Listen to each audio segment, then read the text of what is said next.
असून आपल्याला प्रतीती काय येत नाही, तर आपला अंतःकरण मालिन्य, अंतःकरण आपलं मळकट झालेलं आहे. आपल्या बुद्धीवर मळाचा थर आलेला आहे, मनावर मालिन्य आलेलं आहे. म्हणजे खऱ्या अर्थानं त्याला आवरण दोष म्हणा.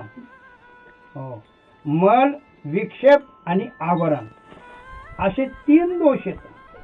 मल विक्षेप दोष हे तीर्थाटनाने जातील, नामस्मरणाने जातील, पण आवरण नावाचा दोष साधूच्या कृपेशिवाय जात नाही.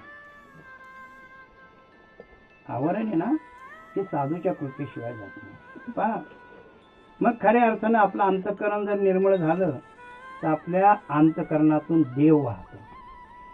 हो, म्हणजे त्याची कृती देवासारखी असते. त्याचे हात आहेत ना, त्याच्या व्यापारावरून, इंद्रियाच्या व्यापारावरून तो महात्मा हे सिद्ध होतात.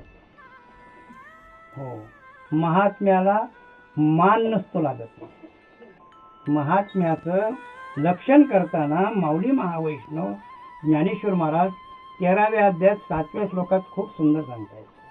अमानित्व, मदनभित्व, शांती, आर्जव, आचार्य, उपासना अशी असणारी ही पद आहेत त्याची, अशी असणारी ही लक्षण आहे. अमानित्व, मान नसतो. कारण मान अपमानाच्या पलीकडेच ती.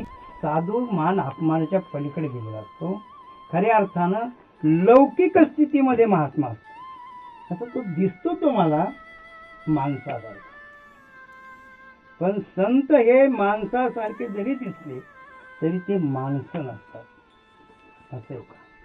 कारण बगळा आणि राजहंस दिसायला सारखे, त्याला ओळखण्याकरता नजर लागते. दोन्ही दिसती सारखी, वर्म जाणे तो पारखी. अहो, तो बगळा आणि राजहंस दिसायला सारखे, पण बगळ्याला दुधा पाण्याचा निवाडा करता येणार नाही. राजहंस मात्र दुधा पाण्याचा निवाडा करतो. माऊली सांगतायत का, चांचुचनी सांडसे खांडीजे पय पाणी राजहंसे, तैसे ज्ञान विज्ञान तुझं वाटोनी देऊ.